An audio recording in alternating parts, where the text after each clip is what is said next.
Assalamualaikum warahmatullahi wabarakatuh. Waalaikumsalam warahmatullahi wabarakatuh. Bismillahirrahmanirrahim. Alhamdulillahi rabbil alamin.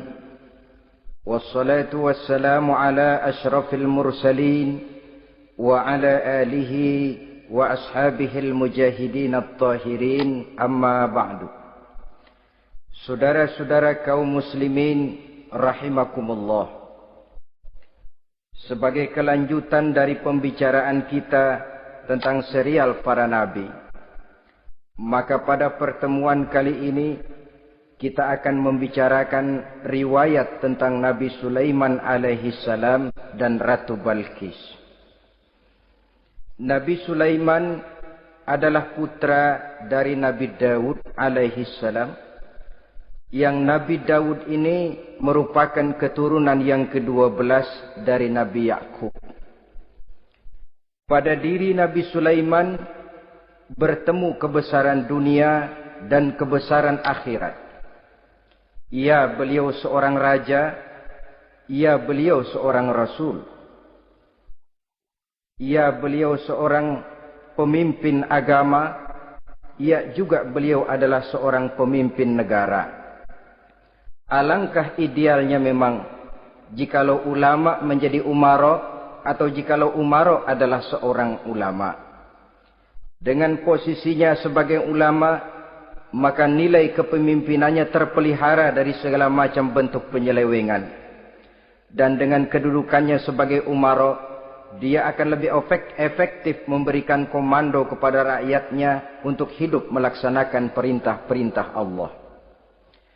Tetapi oleh karena orang yang sekaligus jadi ulama dan umara termasuk jenis makhluk langka, maka agama hanya akan memberikan pesan agar yang bernama ulama dan umara saling bekerja sama untuk kemaslahatan dan kemanfaatan rakyat.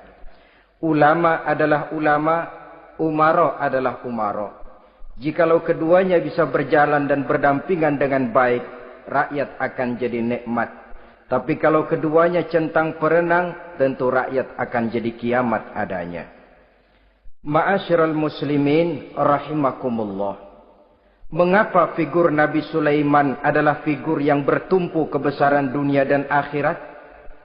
Kita lihat dari sejarah bahwa Allah memberikan mukjizat kepada para rasulnya biasanya sesuai dengan kecenderungan umat yang dihadapi pada waktu itu. Umat yang dihadapi Nabi Musa alaihi salam adalah umat yang senang kepada kegagahan, suka kepada bentuk badan yang kuat. Oleh karenanya mukjizat yang diberikan Allah kepada Nabi Musa berupa kekuatan, baik tongkat maupun tenaganya. Sebaliknya, umat di zaman Nabi Isa alaihi salam cenderung berbangga dengan kemahirannya di bidang ilmu kedokteran dan ketabiban. Maka mukjizat yang diberikan Allah kepada Nabi Isa adalah mukjizat yang bisa mengatasi semua itu, sehingga Nabi Isa dengan izin Allah bisa menyembuhkan orang yang kena penyakit kusta, belang, bahkan sampai bisa menghidupkan orang mati dengan izin Allah. Di zaman Nabi Muhammad sallallahu alaihi wasallam, kecenderungan umat kepada kemampuan bersyair, sehingga ketika itu yang dihargai adalah ujung tombak dan ujung pena. Ujung tombak dalam arti pahlawan perang, dan ujung pena dalam arti seniman dan penyair. Maka di antara mukjizat terbesar yang diberikan kepada Nabi adalah Al-Quranul Karim, yang keindahan gaya bahasanya tidak seorang penyair pun sanggup menandinginya. Di zaman Nabi Sulaiman alaihi salam, kebesaran dan kemegahan dunia, kekuatan dan kejayaan menjadi ukuran. Kita tahu bahwa Jalut yang dihadapi oleh Nabi Daud adalah seorang yang bertubuh besar dan gagah perkasa, yang dalam sejarah lebih kita kenal dengan nama Goliat misalnya. Maka tidak heran kalau mukjizat yang diberikan Allah kepada Nabi Musa merupakan mukjizat yang bertumpu antara kebesaran dunia dan kebesaran akhirat, sebagai raja dan juga sebagai nabi. Tetapi yang patut menjadikan pelajaran buat kita terhadap seluruh kebesaran yang diberikan itu, Nabi Sulaiman berkata, "Haza min fadli Rabbi liyabluwani aashkuru am akfuru." Semua ini, kekuasaan dan kebesaranku, kejayaan dan kekayaanku, adalah anugerah Tuhan untuk menguji diriku. Adakah aku menjadi bersyukur karenanya, atau malah aku menjadi ingkar karenanya? Alangkah baiknya jikalau ucapan Nabi Sulaiman ini kita bisa resapi dan kita bisa terapkan dalam kehidupan ini. Seorang pedagang yang berhasil berkatalah seperti perkataan Nabi Sulaiman. Seorang pejabat dengan kedudukan tinggi berkatalah seperti perkataannya Nabi Sulaiman. Seorang ulama dengan posisi sebagai pemimpin yang non formal berkatalah seperti perkataan Nabi Sulaiman. Seluruhnya berkata, "Haza min fadli Rabbi." Seluruhnya ini adalah karunia Allah untuk menguji diriku, adakah aku bersyukur atau aku menjadi ingkar karenanya. Inilah sekelumit tentang kebesaran Nabi Sulaiman alaihi salam. Pada usia 13 tahun, beliau sudah mewarisi kerajaan ayahnya Nabi Daud dengan meninggalnya Nabi Daud alaihi salam. Dan sejak itu keistimewaan Nabi Sulaiman alaihi salam sudah nampak dalam kehidupan. Beberapa keistimewaan bisa kita catat dari pribadi Nabi Sulaiman ini. Pertama, beliau cerdik, cerdas dan bijaksana, dan tentu saja harus begitu. Kalau Rasul goblok, mana ada umat yang mau ikut. Tetapi kecerdikan dan kecerdasan serta sifat bijaksana ini nampak dari beberapa kisah yang pernah dihadapinya. Pertama, di saat beliau berumur 11 tahun, ketika itu yang menjadi raja adalah ayahnya Nabi Daud, datang mengadu seorang petani bahwa sawah ladangnya, tanaman-tanaman yang ditanamnya habis dimakan oleh binatang ternak dari tetangga di sebelahnya. Maka ia mengajukan usul agar binatang ternak yang memakan tanam-tanamannya itu diberikan saja kepadanya. Nabi Daud meluluskan permintaan petani ini, tapi Nabi Sulaiman berkata, "Ayah, maafkan saya. Kalau boleh saya mengajukan usul, jangan seluruh binatang ternak gembala itu diberikan kepada petani. Akan lebih baik kalau binatang ternak yang memakan tanam-tanamannya itu diberikan kepada si petani selama 1 tahun. Apabila ia berkembang biak, beranak, hasil susunya seluruhnya selama 1 tahun itu boleh dimanfaatkan oleh petani tadi. Dengan demikian saya rasakan ini merupakan satu yang lebih adil ketimbang yang tadi itu." Keputusan Nabi Sulaiman ini diterima baik oleh ayahnya, oleh si petani, dan oleh si gembala tadi. Pada usia 11 tahun, ia sudah menunjukkan kecerdikan, kecerdasan, dan sifat yang bijaksana. Contoh yang kedua,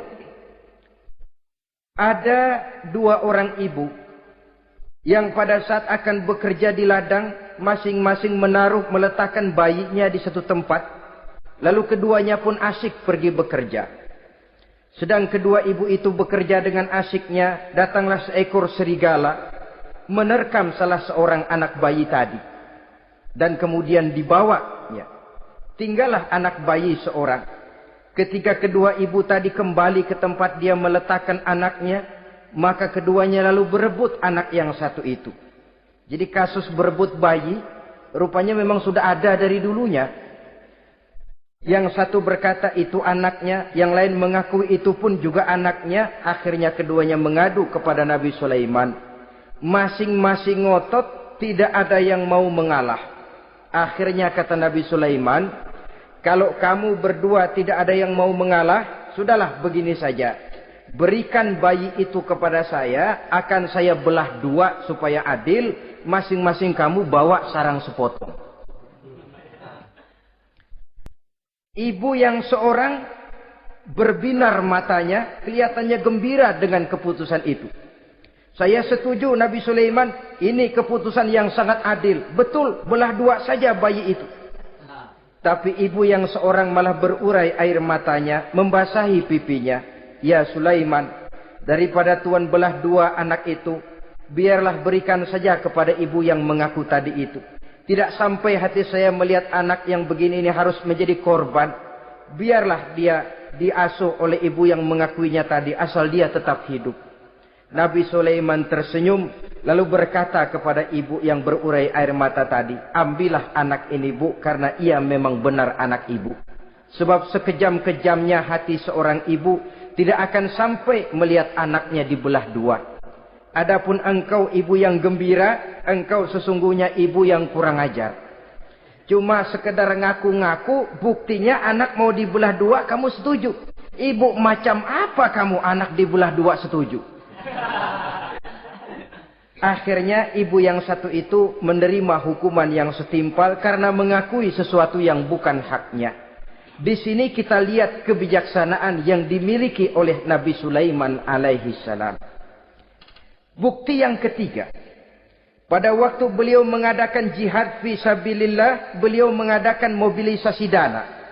Tidak cuma manusia, binatang seluruhnya ikut memberikan sumbangan. Ketika datang gajah, gajah nyumbang kerbau. Datang kerbau, kerbau nyumbang kambing. Datang kambing, kambing nyumbang ayam. Datang ayam nyumbang burung. Datang burung nyumbang balang. Datang balang nyumbang semut. Gajah yang nyumbang kerbau ngelihat balang nyumbang semut ketawa. "Hei semut, balang, Nabi Sulaiman kamu berikan semut untuk apa kayak gitu kecilnya? Lihatin dong saya nyumbang kebo," kata gajah. Nabi Sulaiman tersenyum seraya bersabda, "Al-hadiyatu biqadril muhdi." Pemberian itu memang sesuai dengan kemampuan orang yang memberi. Kalau gajah nyumbang kerbau, itu wajar saja. Gajah besar, sumbangannya pun besar. Sebaliknya kalau balang nyumbang semut, itu juga memang pantas. Balang kecil, sumbangannya pun kecil. Yang tidak wajar kalau ada balang mau nyumbang kerbau, ada gajah nyumbang semut. Di sini kelihatan watak yang bijaksana dari Nabi Sulaiman alaihi salam. Ini merupakan ciri keistimewaannya. Setiap rasul dibekali dengan sifat ini yang namanya sifat fatonah. Cerdik, cerdas, dan bijaksana. Yang ini memang merupakan mukjizat. Kecerdasan seorang rasul tidak merupakan hasil sekolahan, tapi merupakan bimbingan wahyu semata-mata, dan ini yang tidak bisa ditandingi oleh manusia. Jadi jangan lalu ngambil dalih Rasul aja nggak sekolah pinter, lalu ikut nggak sekolah, ya goblok terus. Itu khususiat kok. Sifat yang namanya fatona itu merupakan bimbingan daripada wahyu. Adapun manusia, jikalau dia mau cerdik, jikalau dia mau cerdas, jikalau dia mau bijaksana, dia harus belajar. Ya lewat bangku sekolah, ya lewat teman bergaul, ya lewat bertanya kepada orang-orang pandai, atau autodidak dengan hidup banyak membaca dari kehidupan ini. Dengan demikian nilai kecerdikan, kecerdasan dan kebijaksanaannya akan bisa meningkat adanya. Ini keistimewaan pertama. Keistimewaan yang kedua, Nabi Sulaiman diberikan kekuasaan oleh Allah sehingga bisa menguasai angin, jin, bahkan juga mengerti segala macam bahasa binatang. Menguasai angin, beliau bisa menundukkan angin ribut dan memerintahkannya angin itu. Dalam surah Al-Anbiya ayat 81 kita temukan, "Wali Sulaiman ar-riha asifatan tajri bi amrihi ilal ardil lati barakna fiha." Dan bagi Sulaiman, ia mampu menundukkan angin ribut yang bertiup menurut perintahnya ke permukaan bumi yang kami berkahi di dalamnya. Menguasai angin, barangkali istilah sekarangnya, memahami betul meteorologi. Itu sebabnya mukjizat hanya diberikan kepada Rasul. Orang yang jiwanya sudah stabil. Coba kalau potongan kita diberikan keistimewaan bisa ngatur angin, Saban Sari main angin. Nggak boleh ada orang kita keselin. Kesel sama orang, undang angin, hantam saja. Maka mukjizat semacam ini hanya diberikan kepada orang yang jiwanya sudah stabil. Ada satu cerita, namanya juga cerita, tapi kebenarannya mendekati. Seorang wali di tanah Jawa sholat Jumat di Masjidil Haram di Mekah itu. Namanya wali kalau di Jawa kan pakai belangkon. Dia sembahyang di Masjidil Haram. Ini ada orang Arab usil, tumben ngelihat belangkon. Ini apa di tengah masjid? Dia tepak belangkon itu, miring di atas kepala. Begitu belangkonnya miring, tanah kayaknya ikut miring. Sehingga penduduk heran, ini apa tanah jadi miring begini? Lalu ada seorang wali juga yang alim dan mengerti, lihat-lihat di tengah Masjidil Haram ada belangkon miring di atas kepala. Jangan-jangan ini sebabnya ini. Dia samperin, dia dananin lagi tuh belangkon rata, tanah kelihatannya kayak rata lagi.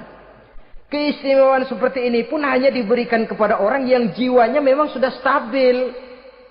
Coba kayak kita diberikan keistimewaan kayak begitu, main belangkon melulu. Saudara-saudara kaum muslimin rahimakumullah. Juga bisa menguasai jin, memerintahkan jin, dan juga mengerti segala macam bahasa binatang. Kita bisa lihat dalam surah As-Saba ayat 12 misalnya. Demikian juga tentang mengerti bahasa binatang. Pada satu hari Nabi Sulaiman dan bala tentaranya lewat di satu lembah. Lembah itu kebetulan lembah semut. Ketika mereka lewat di lembah itu, Raja Semut lihat dari kejauhan, dia pidato kepada rakyatnya para semut itu. Apa katanya? Ya ayyuhan namlu dukhulu masakinakum. La yahtimannakum Sulaiman wa junuduh wa hum la yash'urun. Jadi ini Raja Semut melihat Nabi Sulaiman datang bersama seluruh bala tentaranya, dia pidato kepada rakyatnya. Saudara-saudaraku rakyat semut, di mana saja suara saya bisa didengar. Perhatian, perhatian. Ini Nabi Sulaiman mau liwat dengan seluruh bala tentaranya. Kamu semua supaya masuk ke dalam lubang kamu masing-masing. Sebab kalau kamu enggak masuk ke lubangmu masing-masing, akan diinjak oleh Sulaiman dan bala tentaranya. Sedangkan mereka tidak tahu kalau kamu kena injak. Masuklah semut itu seluruhnya ke dalam lubangnya masing-masing. Nabi Sulaiman senyum. Fatabassama dhahikam min qawliha. Mendengar ucapan Raja Semut ini, Nabi Sulaiman tersenyum. Lalu berkata, apa katanya? Rabbi auzi'ni an ashkura ni'mataka allati an'amta alayya wa ala walidayya wa an a'mala salihan tardahu wa adkhilni birahmatika fi ibadika salihin. Satu pengakuan yang tulus yang jauh dari watak kesombongan. Mendengar Raja Semut berkata semacam itu, beliau senyum lalu berkata, wahai Allah, tetapkan kiranya hati saya ini untuk selalu bersyukur terhadap nikmat yang Engkau karuniakan kepada saya. Karena nikmatku, nikmat yang Engkau berikan kepadaku, saya mengerti bahasa binatang.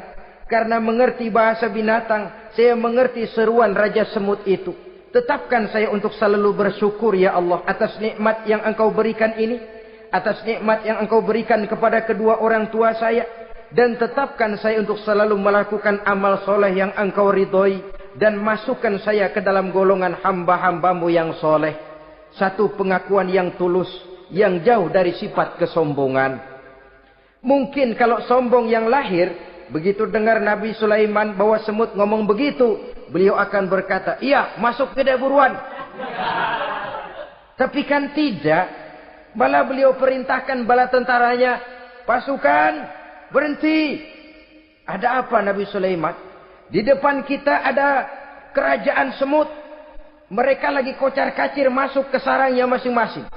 Tunggu sampai mereka masuk dan kita bisa lewat dengan aman tanpa harus menginjak-injak mereka. Bala tentaranya di stop dan berhenti. Ternyata kebesarannya tidak menyebabkan ia lalu memandang remeh sampai kepada makhluk yang bernama semut sekalipun. Masih tetap dihargainya sebagai makhluk dari Allah Subhanahu wa ta'ala. Sesuatu yang perlu menjadi contoh kita semua. Sebab orang bilang kadang kacang sering lupa akan kulitnya. Kadang posisi kita yang tinggi menyebabkan kita lupa dari mana kita berasal. Kadang harta yang kita miliki menyebabkan kita lengah dari mana kita datang. Akhirnya yang timbul adalah sifat sombong dan angkuh. Ibarat kata orang, kacang lupa dengan lanjarannya. Ma'asyiral muslimin rahimakumullah. Ini kebesaran dan keistimewaan yang diberikan Allah kepada Nabi Sulaiman alaihi salam. Apa yang perlu kita jadikan tamsil dan ibarat dari kebesaran ini? Saudara-saudara kaum muslimin rahimakumullah. Keadilan sebagai umara yang berpadu dengan kebijaksanaan sebagai ulama. Satu hari seorang sahabat bertanya kepada Rasulullah sallallahu alaihi wasallam. Ya Rasul, kalau pada satu saat ajal merenggut Tuhan berlalu meninggalkan kami sekalian, kita berpisah untuk selamanya ya Rasul. Dalam kondisi semacam itu, azahrul ardi khairul lana ambatniha. Mana yang lebih baik ya Rasul buat kami kalau sudah ditinggalkan oleh Tuhan? Permukaan bumi atau perut bumi yang lebih baik? Ini pertanyaan dengan bahasa kinayah. Permukaan bumi maksudnya hidup. Perut bumi maksudnya mati. Orang kalau sudah masuk ke perut bumi kan habis. Ya Rasul, kalau engkau sudah tidak ada meninggalkan kami semua, mana yang lebih baik buat kami, hidup atau mati? Bukan main pertanyaan ini. Di satu sisi menggambarkan cintanya sahabat kepada Nabi. Sehingga kalau tidak bisa mati bersamaan, biarlah mati beriring saja. Di lain pihak juga mencerminkan bingungnya sahabat kalau sudah ditinggalkan oleh Rasul. Atas pertanyaan ini apa jawab Rasul? Kamu enggak usah khawatir. Walaupun aku sudah tidak ada, kembali ke hadratullah azza wa jalla, meninggalkan kamu semua, kamu tidak usah bingung. Dengan syarat, idza kana umaraukum khiyarukum wa amrukum syura bainakum wa aghniyaukum askhiyaukum fa zahrul ardi khairul lakum min batniha. Kalau saja para umara, kalau saja pemimpin-pemimpin kamu adalah orang-orang yang terbaik di antara kamu, dan seluruh persoalan yang kamu hadapi dapat kamu musyawarahkan dengan baik, lalu orang-orang kaya di antaramu adalah orang-orang yang dermawan, ketika itu walaupun aku sudah tidak ada, hidup lebih baik daripada mati. Permukaan bumi lebih baik daripada perut bumi. Dengan catatan tiga tadi. Pemimpinmu orang yang terbaik di antara kamu. Segala persoalan kamu musyawarahkan. Dan orang kayamu orang dermawan. Walaupun aku tidak ada, hidup lebih baik daripada mati. Tapi sebaliknya kata Nabi, idza kana umaraukum syirarukum. Kalau umarokmu, pemimpin-pemimpinmu adalah orang-orang yang terjahat di antara kamu. Wa amrukum ala nisaikum. Dan segala urusanmu sudah diatur oleh perempuan. Walaupun dia tidak naik di bidang eksekutif, tidak memegang kekuasaan, tapi kekuasaan bayangannya jauh lebih menentukan daripada kekuasaan yang sesungguhnya. Kalau perempuan sudah ikut campur mengaturmu, kemudian wa askhiyaukum bukhalaukum. Orang-orang kaya di antaramu adalah orang-orang yang bakhil bin pelit alias kikir. Maka ketika itu kata Nabi, fabatnul ardi khairul lakum min zahriha. Perut bumi lebih baik daripada permukaan bumi. Apa yang bisa diharapkan dari pemimpin yang zalim, perempuan yang sok kuasa, dan orang-orang kaya yang bakhil dan pelit? Dalam kondisi semacam itu, bertemulah kita dengan yang bernama kiamat. Dan kalau sudah kiamat macam itu kata Nabi, perut bumi lebih baik daripada permukaan bumi. Maka yang kita perlukan sekarang adalah kerjasama antara ulama dengan umara.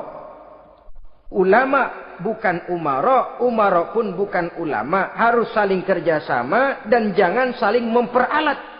Kerjasama menurut bidangnya masing-masing menjadi yang terbaik di bidangnya.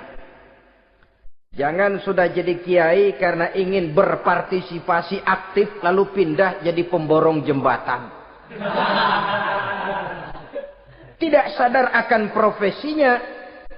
Dan orang lalu tidak bisa berkata, apaan kiai mubalik bisanya cuma ngomong saja. Sekarang kan zaman pembangunan perlu karya nyata. Mana ada ustadz kiai mubalik bikin irigasi.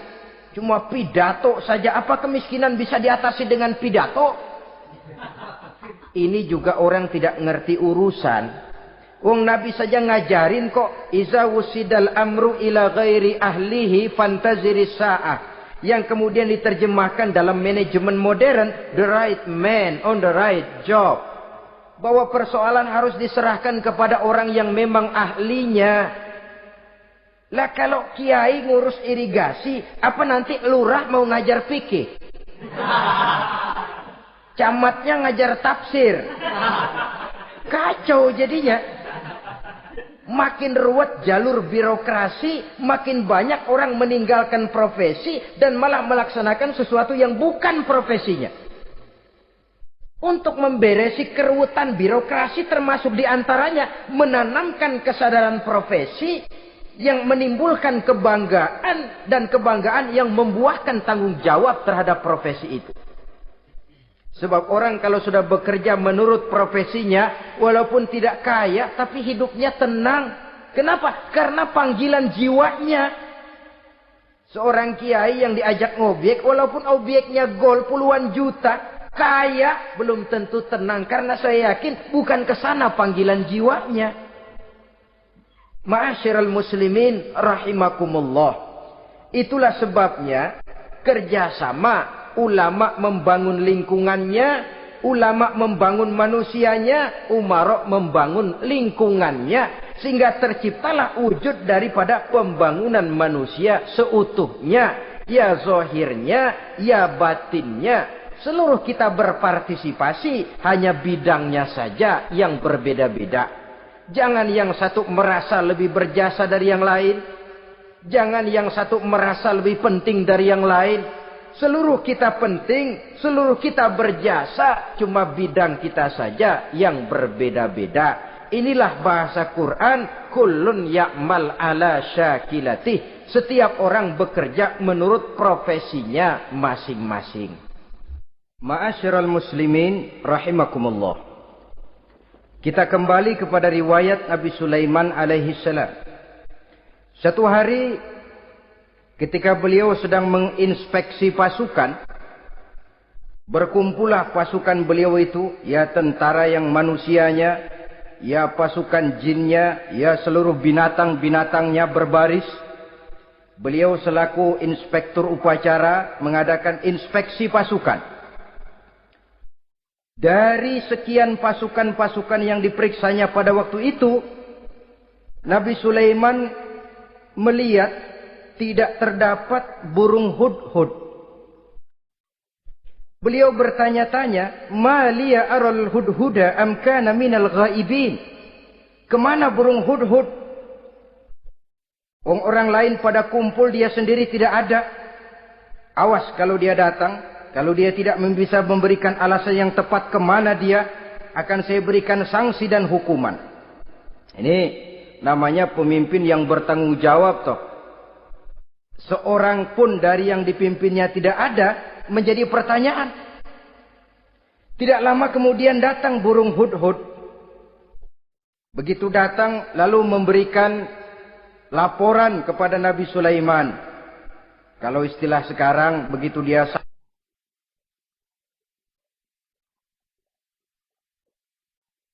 sampai berdiri hormat, lapor, kata hudhud ini.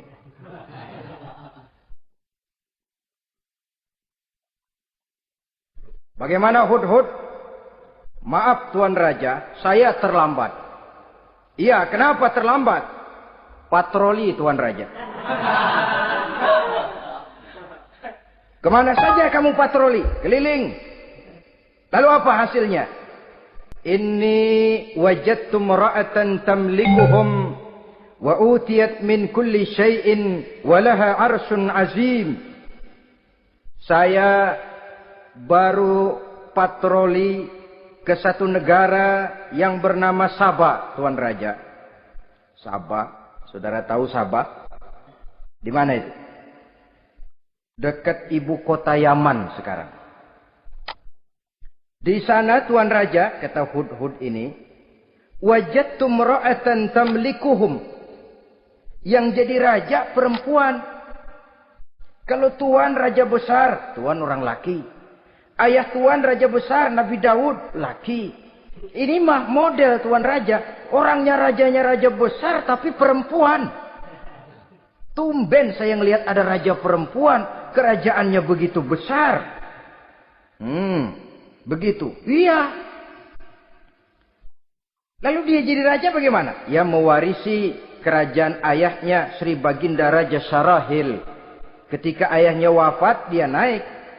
Walaha arsun azim, singgasananya besar, bagus, antik Tuan Raja. Terus bagaimana lagi?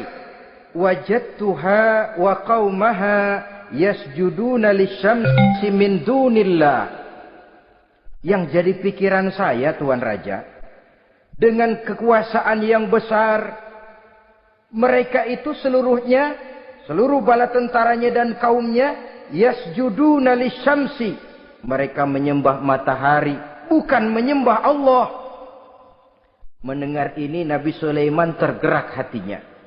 Waktu mendengar rajanya perempuan, kekuasaannya besar, belum tergerak. Tapi ketika sampai kepada yasjuduna lisyamsi, mereka sujud kepada matahari, di situ pribadi seorang rasulnya tergerak. Siapa nama ratu itu? Namanya Ratu Balkis Tuan Raja. Begini Hudhud. Laporan kamu saya terima. Alasan kamu datang terlambat bisa dipertanggungjawabkan. Kamu tidak kena hukuman. Cuma begini saja Hudhud. Karena kamu yang laporan, kamu yang tahu lokasi negaranya, kamu yang harus melaksanakan tugas ini. Apa Tuan Raja? Idhab bi kitabi hadza fa'alqih ilaihim. Kamu berangkat lagi ke negeri Sabah, bawa surat saya, berikan kepada mereka.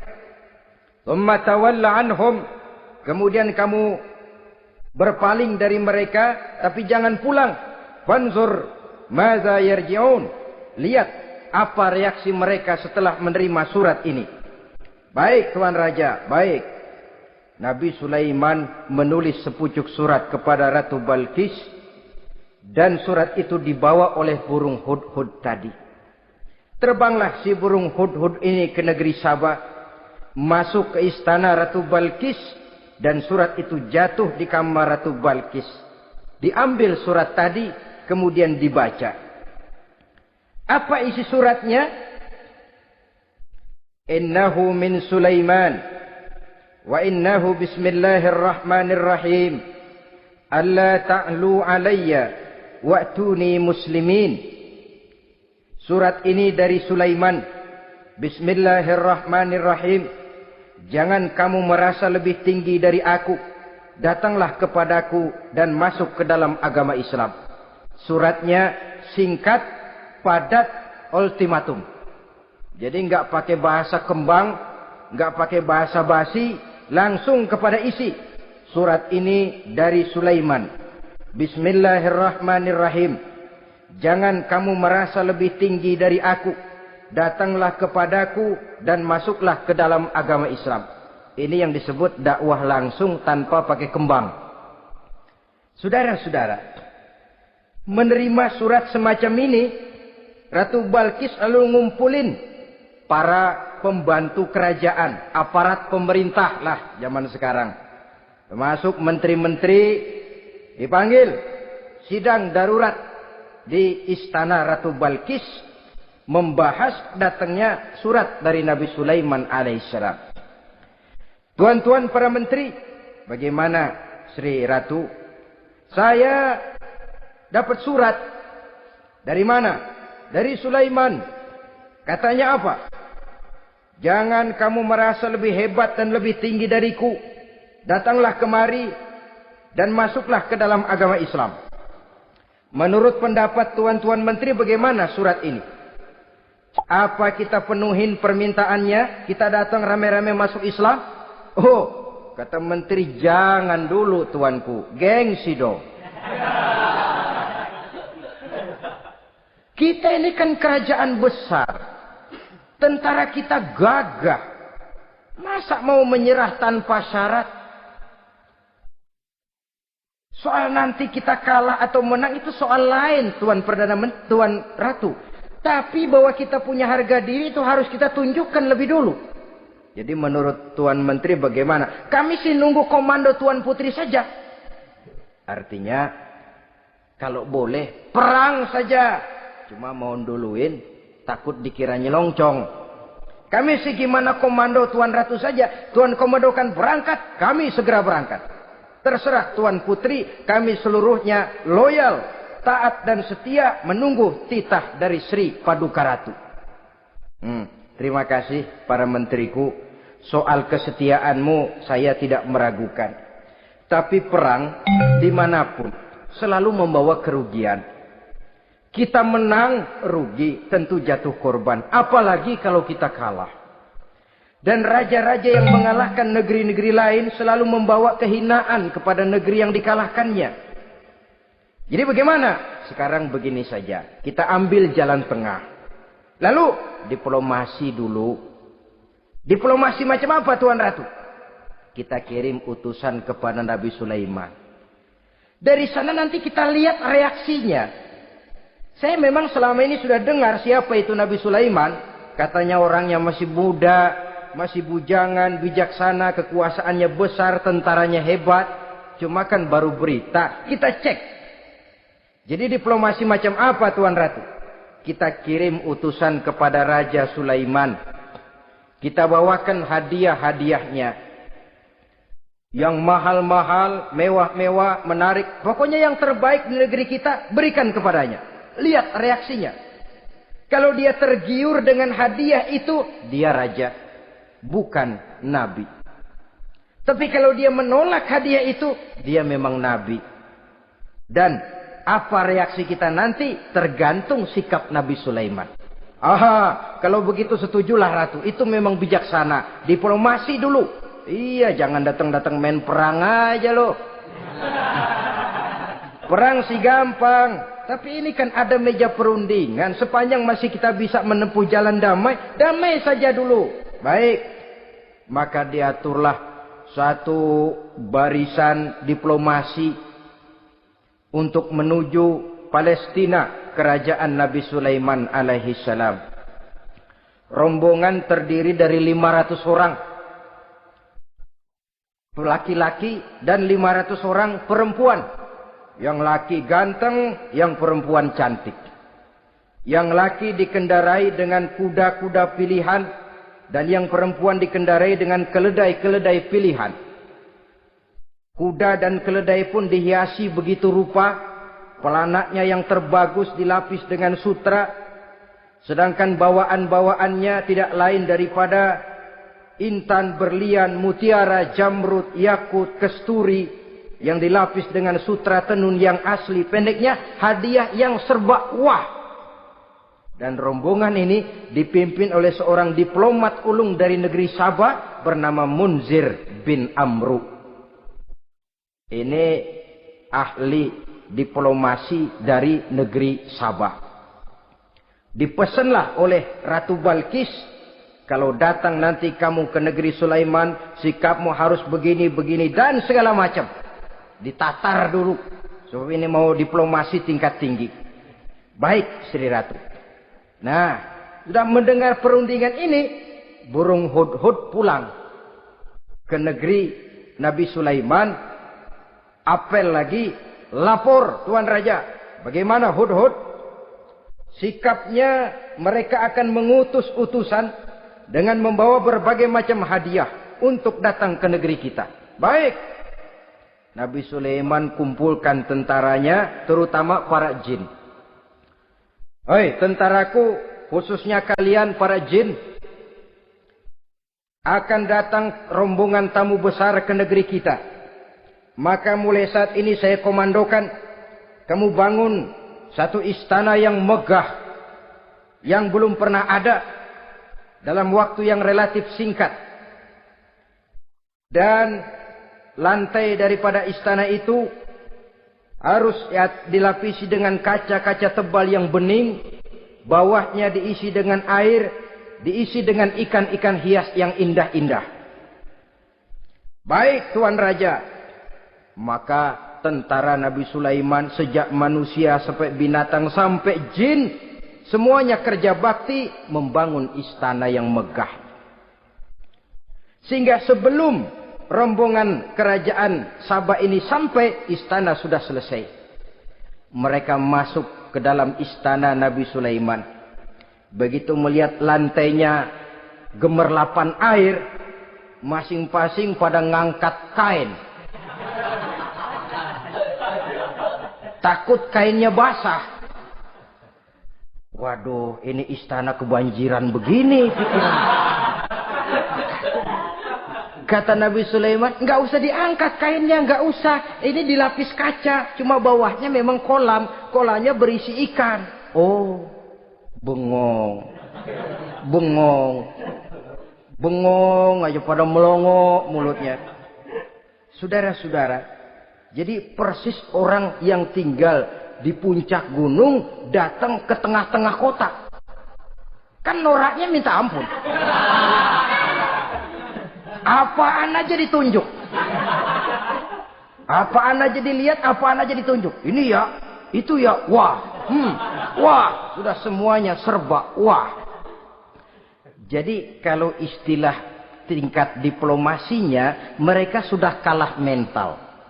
Dan itu sudah kemenangan pertama dari Nabi Sulaiman. Sudah shock. Mereka merasa negeri Sabah kaya, luar biasa, hebat. Begitu datang ke negeri Sulaiman, mereka jadi orang norak kayaknya. Sudah kumpul, nah selamat datang tuan-tuan ke negeri kami. Ada pesan apa? Majulah Munzir bin Amru. Tuan Sulaiman, bagaimana? Kami diutus oleh Sri Baginda Ratu Balkis untuk menyampaikan hadiah-hadiah yang kami bawa ini. Intan, berlian, yakut, jamrud, kesturi, dan barang-barang mahal lainnya. Mudah-mudahan Tuan bisa menerima dengan senang hati. Nabi Sulaiman tersenyum. Lalu beliau berkata, Atumiddunani bimalin, fama atani Allahu khairun mimma atakum. Kamu mau memberikan saya seluruh hadiah-hadiah permata intan ini? Padahal apa yang telah diberikan Allah kepada saya jauh lebih baik dari apa yang telah diberikannya kepadamu. Kamu merasa bahwa saya kekurangan semua ini? Ketahuilah tuan-tuan, saya punya lebih banyak dari apa yang tuan-tuan berikan sekarang ini. Irja' ilaihim, bawa pulang kembali seluruh hadiah ini. Sampaikan salam saya kepada ratumu, Ratu Balkis. Falanatiyannahum bijunudin la qibala lahum biha. Kalau mereka tetap tidak mau datang menyatakan keislaman, kami yang akan datang ke sana dengan seluruh bala tentara kami yang mereka pasti tidak akan sanggup menghadapinya. Saudara bisa baca dalam surah An-Naml ayat 36. Saudara hadirin ma'asyiral muslimin rahimakumullah. Kalau orang sudah silau dengan yang namanya upeti, hadiah, harta, secara mental dia sudah jatuh. Andai kata ketika itu Nabi Sulaiman menerima seluruh hadiah tadi, maka misi kerasulannya tidak akan jalan. Wibawanya hancur dan dia tidak akan sanggup lagi mendakwahkan Ratu Balkis untuk masuk ke dalam agama Islam. Dia akan jadi cemoohan di negeri Sabah. Sulaiman ngomong aja dikasih hadiah telap. Nah, ternyata ada yang lebih mahal dari harta. Ada yang lebih mahal dari intan dan mutiara. Ada yang lebih mahal dari pangkat dan kedudukan. Apa dia? Harga diri. Dan itu yang langka sekarang ini. Lebih baik jalan kaki tapi kita bebas mendongakkan kepala kemanapun kita mau. Daripada naik mobil empuk tapi mata nunduk saja nggak berani lihat ke atas. Kehilangan harga diri. Ulama yang kehilangan harga diri akan menyelewengkan ayat. Pejabat yang kehilangan harga diri akan melakukan segala macam penyelewengan. Dan lain sebagainya. Harga diri sesuatu yang mahal. Terutama di kota-kota besar, kota-kota yang menyandang gelar metropolitan, biasanya harga diri ini sudah tidak dihiraukan orang lagi. Cuma untuk uang yang relatif kecil, cuma untuk kedudukan yang temporer, orang tidak segan-segan mengorbankan sesuatu yang paling mahal yang bernama harga diri. Akhirnya suap merajalela, sogok menjadi-jadi, semir pun menjamur. Bahkan malah kadang-kadang jadi target. Sehingga ada pernah berita jabatan wakil gubernur katanya dikomersilkan. Siapa yang bisa memberikan sekian puluh juta dia akan naik. Ini kalau sudah begini ya salam. Orang itu kalau memperoleh satu jabatan karena mengeluarkan banyak uang. Percayalah saudara, begitu dia naik ke jabatan itu, langkah pertama yang dia lakukan, bagaimana supaya uangnya bisa kembali. Bukan bagaimana bekerja sebaik-baiknya. Bukan bagaimana mensejahterakan rakyat sebaik-baiknya. Karena dia merasa naik jabatan banyak mengeluarkan uang, setelah dia naik, gimana supaya pulang modal dulu. Lebihnya kalau ada, baru bekerja buat rakyat. Itu pun kalau nggak keburu pensiun. Kadang-kadang malah lebih celaka lagi kalau sudah mau pensiun baru bikin pemutihan. Wah saya baru rajin iktikaf di masjid, pergi haji. Kenapa? Udah pensiun. Tapi waktu masih aktif, tanda tangan masih laku, nota masih dihargai, kata belece masih berwibawa, lupa berbuat untuk hari depan dirinya sendiri, yaitu akhiratnya. Konon lagi untuk umat dan agamanya. Jadi untuk mengabdi, berbuat baik kepada umat, berkhidmat kepada agama, iktikaf di masjid, tuan-tuan, tidak usahlah nunggu sampai pensiun. Manfaatkan posisi yang tuan-tuan punya sekarang ini untuk beribadah dengan sebaik-baiknya. Itu pun masih bersyukur, masih bisa mengadakan pemutihan daripada tidak sama sekali. Cuma alangkah akan lebih efektifnya lagi kalau itu diawali pada saat kita masih mempunyai posisi kunci. Ini reaksi Sulaiman, saudara-saudara. Diberikan hadiah yang mahal, atau midunani bimalin. Kamu mau nyogok saya dengan hadiah ini? Yang diberikan Allah lebih hebat dari yang kau bawa sekarang ini. Apa yang saya cari? Oleh Allah saya telah diberikan sesuatu yang lebih besar dari yang kau bawa. Sudah, bawa pulang saja. Sampaikan salam kepada ratumu. Kalau dia tetap ngotot tidak mau kemari, saya yang akan datang ke sana dengan seluruh bala tentara yang saya yakin sampean akan kewalahan ngadepinnya. Pulang, sampaikan salam saya, bawa seluruh hartamu. Diplomasi tahap pertama menang total. Utusan Raja Sabah sudah kalah mental, kalah juga fisik. Pulanglah mereka dengan membawa kembali seluruh hadiah yang mereka ingin sampaikan tadi. Bisa dibayangkan mentalnya itu. Ya. Sama juga kita sudah punya niat ingin memberikan, menyogok seseorang. Tahu-tahu yang mau disogok nggak nerima. Pulang kayaknya muka kan belipet. Sulit ketemu orang. Jadi perasaan kita orang pada ngetawain aja. Padahal orang mah nggak tahu persoalannya. Itu sikap mental sendiri itu. Jadi memang saudara-saudara ini berkaitan. Walaupun yang mau nyogok banyak, kalau yang disogok nggak mau, nggak jadi.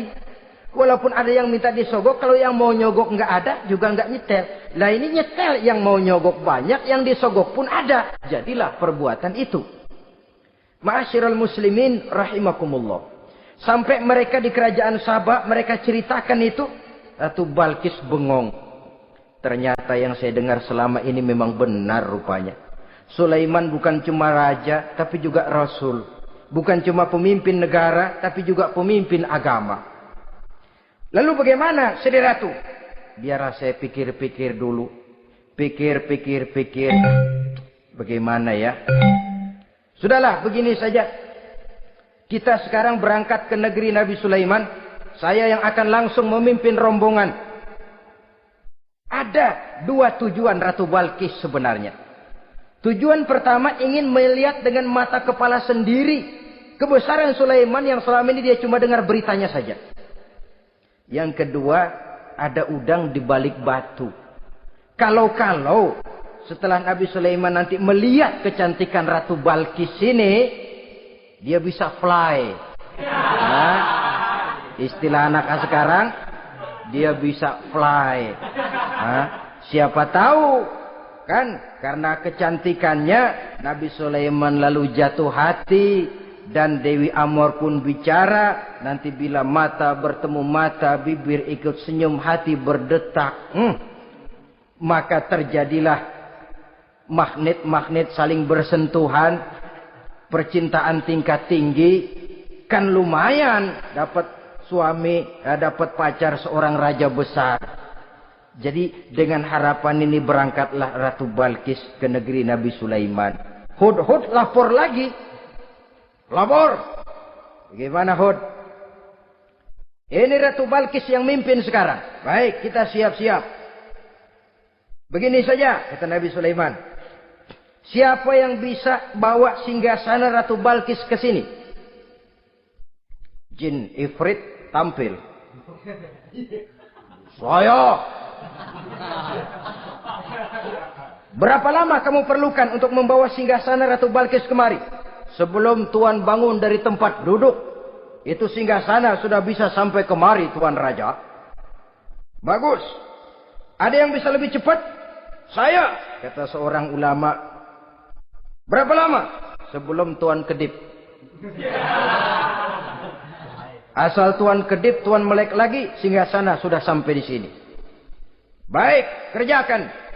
Dalam waktu sekejap itu singgasana Ratu Balqis sudah sampai di istana Nabi Sulaiman.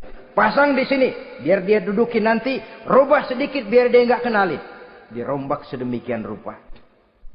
Masuk Ratu Balqis ke istana Nabi Sulaiman. Terjadilah kemudian di perundingan semacam tingkat tinggi antara raja dengan raja. Bagaimana Tuan Ratu Balqis? Iya, Tuan Sulaiman. Iya, bagaimana? Saya kagum dengan kebesaran Tuan. Bukan kebesaran saya. Seluruhnya ini adalah karunia Allah kepada saya. Saya dengar Tuan menyembah matahari. Padahal matahari tidak pernah memberikan apa yang Tuan kehendaki. Matahari tidak pernah menciptakan Tuan. Adalah lebih baik Tuan menyembah yang menciptakan matahari daripada menyembah matahari itu sendiri. Nabi Sulaiman, bagaimana kalau kita mengadakan ya sambil berunding, sambil lobbying istilah sekarang. Baik, lobbying pun jadi. Berjalanlah meninjau seluruh pelosok istana Nabi Sulaiman alaihi salam. Seperti halnya bala tentaranya, Ratu Balqis juga sampai di lantai kaca, angkat kain. Kata Nabi Sulaiman, jangan diangkat tuh kain. Ini bukan air, istana kaca. Bukan main kebesaran kamu. Melihat begitu kebesaran Nabi Sulaiman, Ratu Balqis yang niatnya sementara mau melontarkan diplomasi asmara, lupa. Lalu apa katanya? Rabbi inni zolamtu nafsi. Ya Allah, selama ini saya benar-benar telah zolim kepada diri saya. Begitu banyak nikmat yang Engkau berikan kepada saya. Saya jadi ratu dengan kekuasaan yang besar, mewarisi kebesaran ayah. Dengan kerajaan dan bala tentara yang gagah perkasa. Bukan saya bersyukur kepadamu, malah saya menyembah matahari. Inni zolamtu nafsi. Sungguh saya telah zolim kepada diri saya. Maka mulai sejak saat ini, aslamtu ma'a Sulaiman lillahi rabbil alamin. Mulai sejak saat ini ya Allah, saya nyatakan diri, saya masuk Islam, bertuhankan Allah Rabbul Alamin. Saya tunduk kepada Nabi Sulaiman alaihi salam. Masuk Islam sebelum diplomasi asmaranya melayang, saudara-saudara. Sudah masuk Islam? Sudah. Nah, Ratu Balqis sekarang bagaimana? Ya Nabi Sulaiman, kalau saya masuk Islam, apakah kerajaan saya akan tunduk dan diatur oleh kerajaan Tuhan? Tidak. Kamu persilakan pulang ke kerajaanmu. Atur negerimu menurut cara yang kamu mau, asal sesuai dengan perintah Allah. Saya bukan penjajah. Saya cuma mengajak kamu ke dalam Islam. Saya tidak ingin meluaskan wilayah saya. Asal kamu sudah masuk Islam, tugas sudah saya jalankan. Perkara kerajaanmu, kau pulang, kau atur, dan kau tetap jadi raja. Jangan merasa kalau sudah masuk Islam lalu kerajaanmu saya caplok. Islam bukan penjajah, Ratu Balkis. Baiklah Nabi Sulaiman, saya tahu. Tapi untuk melanggengkan kerjasama antara kerajaan Sabak dengan kerajaan Tuhan, caranya bagaimana? Mulai ngojok-ngojok. Dia nggak bilang, lu demen aja deh sama gue. Enggak. Cuma untuk jangka panjang. Jangka panjangnya Sulaiman, supaya kita tetap bisa kerjasama, caranya bagaimana? Ya supaya kerajaan berumur panjang, kau harus punya keturunan. Kata Nabi Sulaiman. Itu kan berarti saya harus nikah. Memang. Tapi saya ratu. Suami saya kan paling kurang juga harus maharaja, sahansah. Ya sebenarnya sih cuma dia nggak bilang aja. Di kerajaan gue nggak ada yang setimpal. Gue maunya sama elo. Itu kalau bahasa kita. Cuma ini kan bahasa perempuan. Perempuan kan paling pintar nahan perasaan. Nggak kayak orang laki. Orang laki kalau lagi mabok cinta teler. Sama siapa aja dia cerita. Gua kan lagi demen sama si Ano. Lain sama perempuan, dia paling bisa jaga perasaan. Saya kalau begitu, saya harus kawin dengan maharaja. Ya kamu tinggal pilih saja, kata Nabi Sulaiman. Nabi Sulaiman, ini Perdana Menteri udah pada mesem-mesem, udah paham ke arah mana maksudnya. Bagaimana kalau kita kukukan saja dua kerajaan ini, Nabi Sulaiman? Saya pun setuju kalau itu kamu punya mau. Wah, ini Perdana Menteri takbir semua. Allahu Akbar, Alhamdulillah, Alhamdulillah. Sampai akhirnya Nabi Sulaiman pun menikah dengan Ratu Balkis. Bergabunglah dua kerajaan besar itu. Saudara-saudara kaum muslimin rahimakumullah. Kemudian setelah bertahun Nabi Sulaiman wafat. Tidak seorang pun tahu karena beliau wafat sedang pegangan tongkat. Ketika tongkat dimakanin rayap, rapuh, baru beliau jatuh. Orang tahu kalau Nabi Sulaiman sudah wafat. Menurut riwayat beliau wafat itu sedang sholat. Karena sholat Nabi Sulaiman cuma diri saja. Tidak pakai ruku dan sujud. Menurut riwayat lain beliau sedang memandori jin dan tentaranya yang sedang kerja. Begitulah wafat beliau. Kita bisa baca dalam surah Saba ayat ke-14. Setelah beliau wafat, Palestina diserbu oleh Raja Bukhtanasor atau Raja Nebukadnezar.